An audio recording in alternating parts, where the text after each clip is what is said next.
Hey everyone, welcome to He's Not Wrong, and I'm your host, Chad D. Listen, Florida, it's a weird place, but that place is like home. I grew up about 2.5 hours out from the beach in Florida. Family vacations, work with my dad, so much. I have loved ones. I'm currently dating someone and he lives in Florida. So there's a lot of pull for why Florida is important to me and why that state matters. A lot of what happens in Alabama is impacted by policy and things put in place in Florida and vice versa. So there is a very big pull. There's a lot of importance. There's a lot of memories. There's a lot of love that is connected between me and the state of Florida. And it has a special importance to me because Florida has some upcoming special elections. Today is Sunday when you're listening to this podcast, which means yesterday, early voting opened in Florida, March 22nd. Early voting started for the special elections that are going on. And the special election that we are going to focus on for this episode is in Florida's first congressional district. That is the seat that Matt Gaetz held before he was weirdly appointed, nominated, whatever, to as Trump's attorney general pick, and then he dropped out, and then he left office, and whatever. All we need to know is the Matt Gaetz seat is the seat that we're talking about. That is what is at stake right now since early voting has officially begun. And the Democratic candidate for that seat is Gay Valimont. Before we get into what is at stake with this election and why gay winning is so important, I wanted to read the bio on her campaign website for everyone who has not heard about her story, her life. For anyone who has not gone to her campaign website, I really want to take a moment to introduce her to you if this is your first time hearing about her, and read her bio, read her story before getting into the rest of the podcast and getting into the interview with her. So I'm just going to read this to all of you. Gay Valimont is a mother and gun violence prevention activist in Pensacola, Florida, who has devoted her whole life to improving public safety. Gay earned a bachelor's degree in health and exercise science from Georgia Southern University, her National Athletic Trainers Association accreditation, and her MA in education from Troy State University before pursuing her career in sports medicine in Atlanta. There in Atlanta, she worked for Children's Healthcare of Atlanta and later Emory Sports Medicine as an athletic trainer. As Gay built relationships with her players, they told her about their fears around the everyday gun violence some experience in their neighborhoods. She knew there had to be solutions that could keep her players and community safe and decided that she couldn't accept just sitting on the sidelines. During her time in Atlanta, she met her husband, Brian Valimont, and they started a family. She gave birth to their son, Eli, in 2012. And together, the family made the move to Pensacola for the incredible beaches and good public schools for Eli. While Gay couldn't have been happier as a stay-at-home mother to Eli, she felt a pull to serve after the Sandy Hook school shooting unfolded and she got involved. She joined Moms Demand Action for Gun Sense in America locally and stayed engaged. But by 2016, Gay was a full-time grassroots activist and had worked her way up to Florida state lead. Her decade of leadership in gun violence prevention helped to expand Florida's Moms Demand Action chapter by over 400%, engaging new volunteers and effectively pushing for legislative change. In 2020, Gay faced the unimaginable when her husband Brian was diagnosed with ALS, and a few months later, their 8-year-old son Eli was diagnosed with DIPG, a rare and terminal brain tumor. Gay served as the primary caretaker for both until they passed away within months of each other.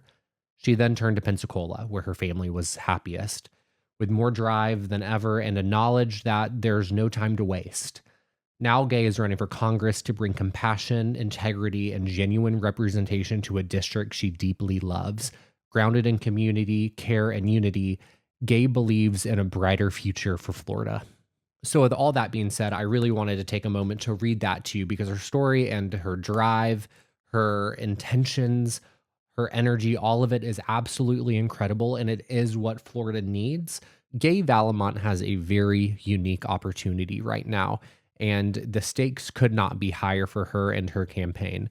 So let's kind of lay the picture, lay the groundwork in order to understand why this election is so special and why the stakes are so high. The stakes are so high because if Gay Valimont wins her seat on April 1st, along with another special election in Florida's second congressional district on April 1st, they effectively flip the balance of power in the United States House of Representatives up in DC. The importance of that could not be stressed or stated any more than they are at this current moment. So we all have a vested interest to pay attention to Gay's campaign. We all have a vested interest in understanding why those stakes are so high and why we need to be paying attention, because right now there are virtually no checks and balances in Washington, D.C. Trump, everything he's doing, granted, majority of it is illegal. They have control of every branch of the government, so they can get away with it. But if we win these two special election seats, there are at least legislative priorities that won't be able to pass the House. There will have to be some bipartisan efforts to get anything done. And if things are gridlocked, well then good. Let things be gridlocked, in my opinion, for at least the short term until the midterms happen, so we can make sure that Project 2025 is not legislatively put into action. So we need to be paying attention to Gay Valimont. We need to be giving her our time, our attention, our dollars. We need to volunteer for her. We need to phone bank. If we have the access to making it down to Florida, we need to be boots on the ground for her. I will be going down on March 30th and volunteering for her campaign. I'll be going canvassing. Yeah, all that to say, Gay Valimont is my guest today. I'm so appreciative of her taking half an hour out of her busy schedule to speak with all of us about the stakes in this election, and why we need to be paying attention. So that brings us to today's guest. Gay, thank you so much for joining me on He's Not Wrong today. I am so blessed and happy that you are here. For our time today, I want to touch on a few topics, but before we get there, I just wanted to check in with you to see how you are feeling as you make it to the final stretch of your campaign. I've been there a few times before, right, and I think it's important to check in and just see how things are going as you make your way to the finish line. 14 days to go. 2 weeks to go, and I couldn't be more grateful for my team, my campaign manager, my field director, my communications director, like everybody. We're all locked in. And that's the advantage of having done this for 19 months because because of the previous run. So when we came back into the special election, it was kind of a flawless, seamless way to go. And we have been kicking tail since then. I feel great going into the next 2 weeks. We're doing an early voting tour. This week we have a Veterans Town Hall, and Amy McGrath is joining us for a town hall. So we are excited. We're so excited. We have a lot of ballots that have already been turned in on the Democratic side. So we have the best chance we've ever had for a Democrat to win on this Panhandle. And you know how hard it is from being from Montgomery. It's tough. It is tough. And I always say that you can't use social media as a sign of how an election is going to turn out, but being in Florida a lot, coupled with seeing the presence on social media and the response that you're getting, I feel really good about what you're doing. And as you just alluded to, you've been running for pretty much the past 19 months. So you were on the ballot in 2024. You're on the ballot in the special election. I'm just wondering, what are the differences between just those few months that are separating us from that 2024 election and the special election? What's the difference in your campaign right now? Matt Gaetz is the difference. When I first started this, it was to end Matt Gaetz' rule. The people of Northwest Florida have not been represented in 30 years, not the whole of the people. And Matt Gaetz was the worst perpetrator of that. He did a lot to divide this place. If you're a Democrat, you're supposed to hate Republicans, or Republicans are supposed to hate Democrats. And so there was fear. I've spent the last 19 months trying to bring people together. So we knew that Matt was going to resign. So we knew that we were going to go into a special election. Either he was going to resign or he was going to be dismissed from Congress, expelled.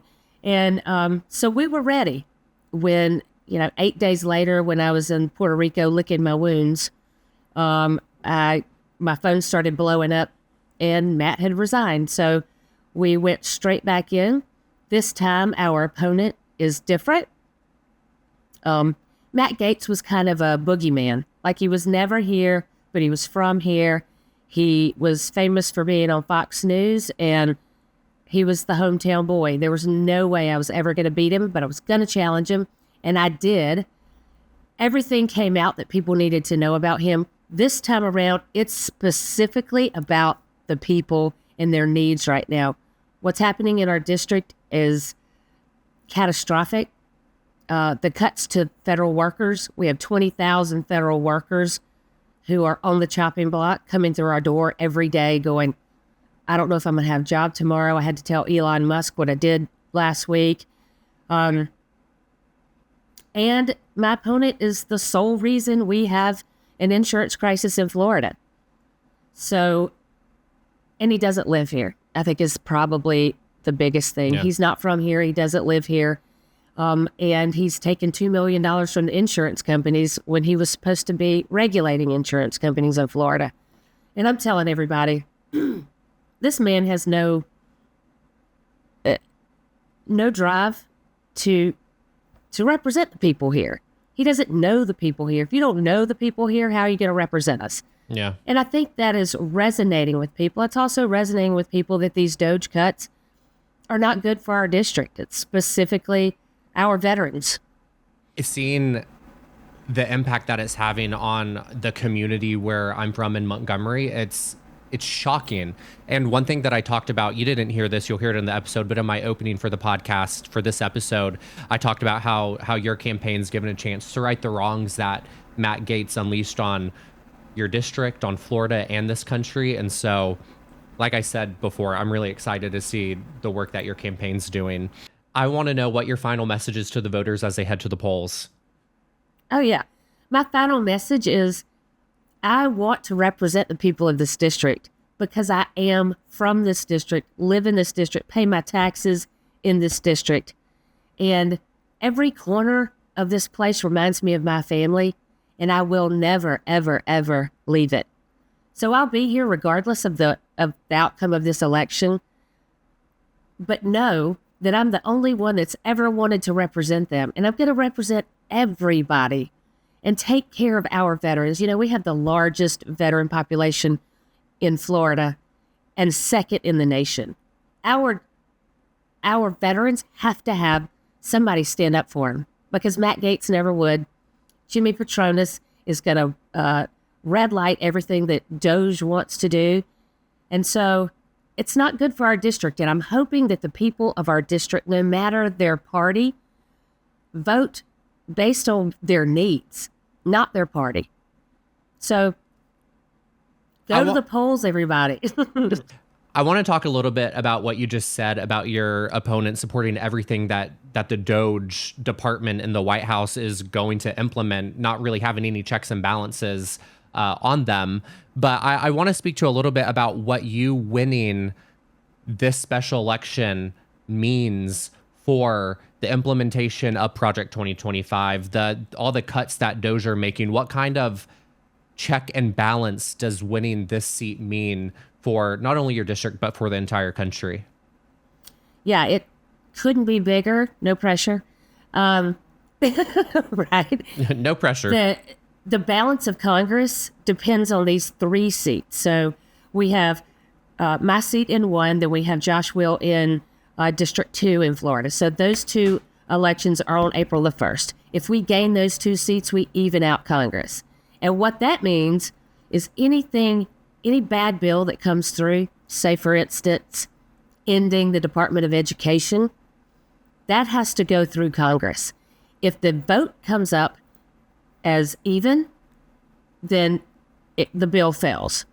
That's how important it is. This seat can save the Department of Education. This seat could save the EPA. This seat could stop what's going on and injuring our people. They're not looking at the bodies behind these cuts, and I see them every day. I'm always going to stand up for the people of this district, no matter what party, because we need people like me, normal people, not career politicians, because they have used this seat as a stepping stone for the next thing, and all I want to do is represent the people of this district. So the seat could not be bigger, and I feel the weight of it. It could balance out Congress so that you can't pass anything bad, because all of the executive orders that are going through are primarily mostly illegal. And so everything is going to have to go through the courts now. And it's a slow process. I get it. But what you can't do is subvert Congress. You have to go through Congress if you want money. Congress holds the power of the purse. I am going to be a backstop for bad legislation. Specifically for the people in your district in Florida, what's on the line for them? What's the biggest issue that they are facing with there being no checks and balances right now? Imagine, we have the biggest population of veterans in the state. Our VA clinic is at 140% capacity right now, today. So the wait times are enormous. And now they want to cut 83,000 jobs from the VA.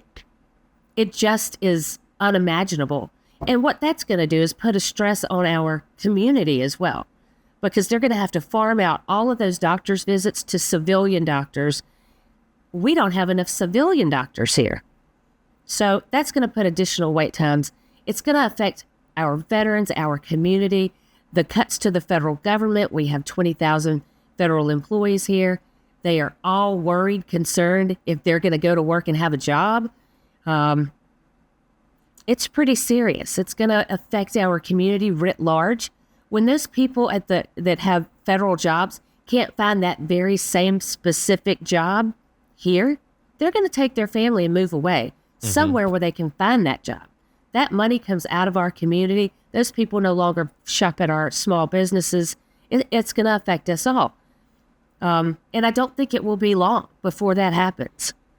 Yeah, I have friends who are doctors, who are researchers, who are being impacted by NIH cuts. I have a lot of friends in the community here in Birmingham who are worried about what it means for their medical research. It's horrifying thinking about the impacts, the wide-reaching impacts that all of these DOGE cuts in the White House are putting into action. And I like to say that the people in Alabama need to stop voting against their better interests. And I think that your election is the perfect opportunity to show the impact that putting an end to voting against your better interest can have. It's no secret that the Democrats have a messaging problem, but I think when we get at the local level, that's our opportunity to speak in a way that has an impact on the voters personally.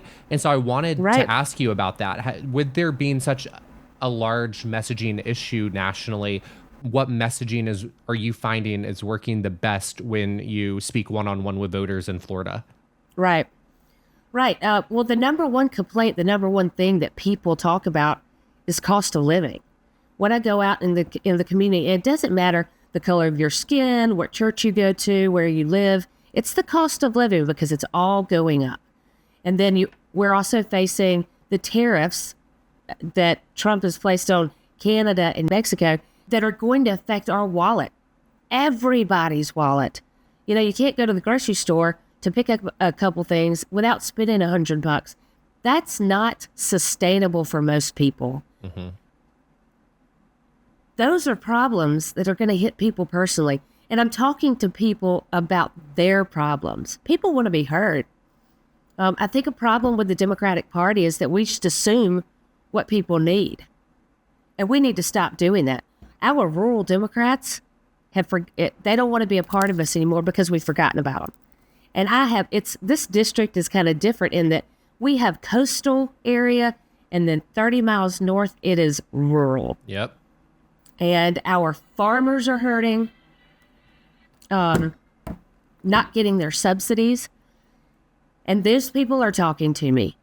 Our community is made up of so many different kind of things, and not one area is not being affected by these Doge cuts that Trump has put into place. You got to talk to people. And I think we've had an advantage in that we've been running for so long that people know me by now. They've seen me. They've talked to me. I have never shied away from, I've been to Baptist church groups that they invited me to where they yelled at me about abortion for a couple hours. That's fine. I'll take it. And I'll give you my thoughts. And I'll also go to a progressive meeting, see what they all want to, talk about. And that's what we have to do. We're not listening to all Democrats. We just assume that we're all the same, and we're not. Yeah.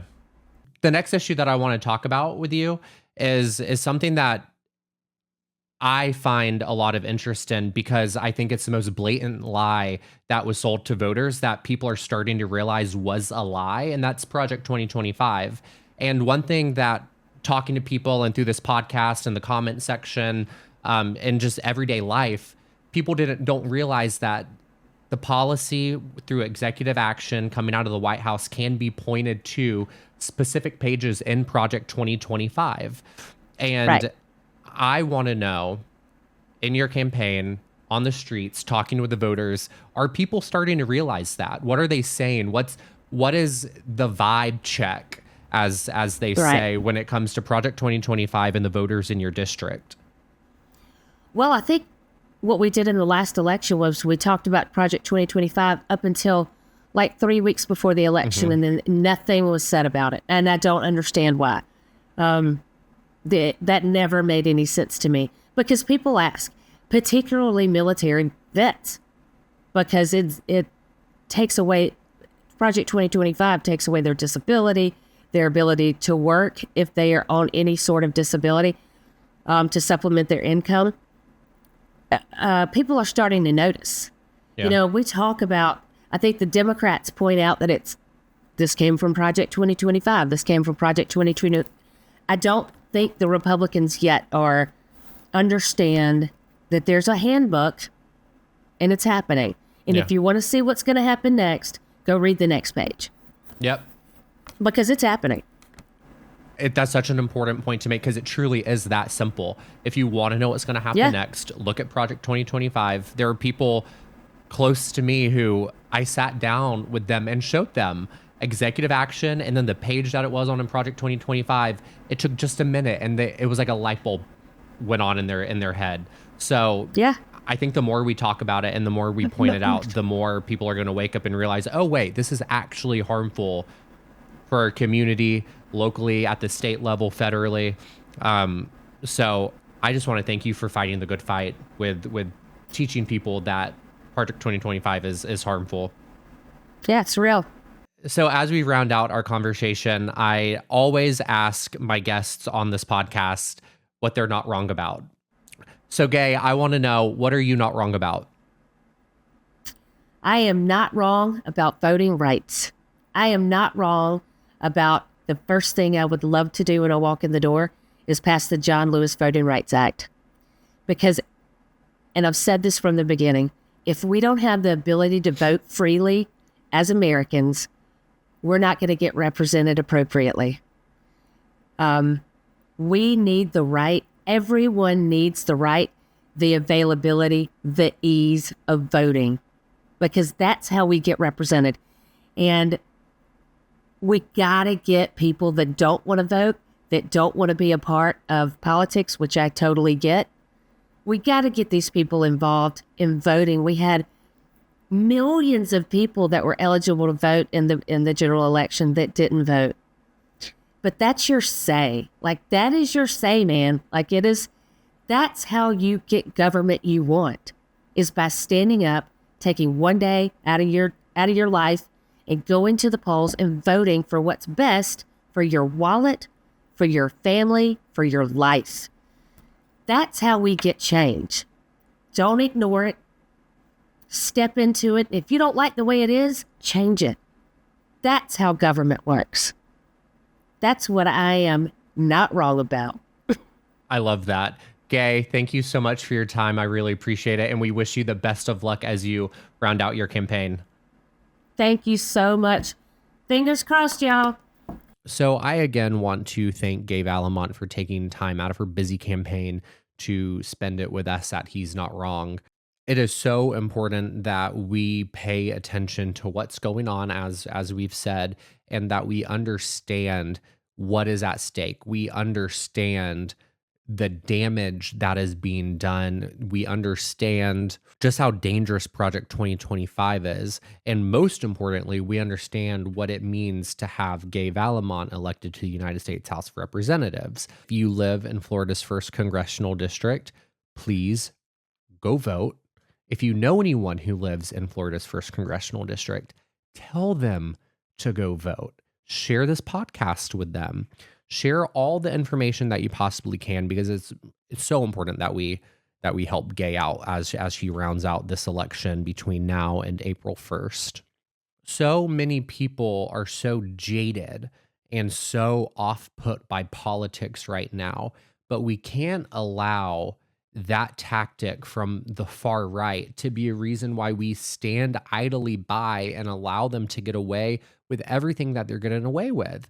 This special election is our opportunity to fight back. It is our opportunity to get involved and to make sure that we have a safety net for us until the midterms. The amount of damage that can be done between now and November of 2026 is it's almost unfathomable. As I talked about in the first episode of this podcast, Trump is looking at having 100% of his campaign promises, which is Project 2025, put into place by mid-November of this year.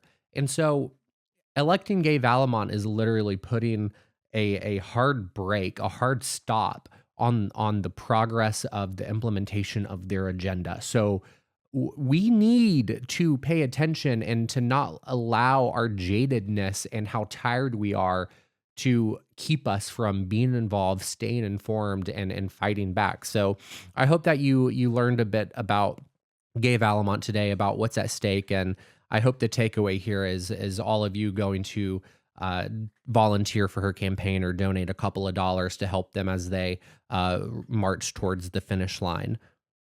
As always, you can go to my description to find out where I am on social media. I'm on TikTok, YouTube, where you're watching me, Apple Podcasts, Spotify, Instagram, Facebook, you name it, I'm there. So please go give us a follow, comment below, interact with us.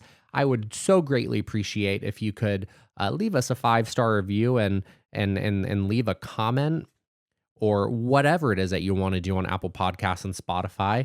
I would be so appreciative for that. And as always, I will see you next Sunday.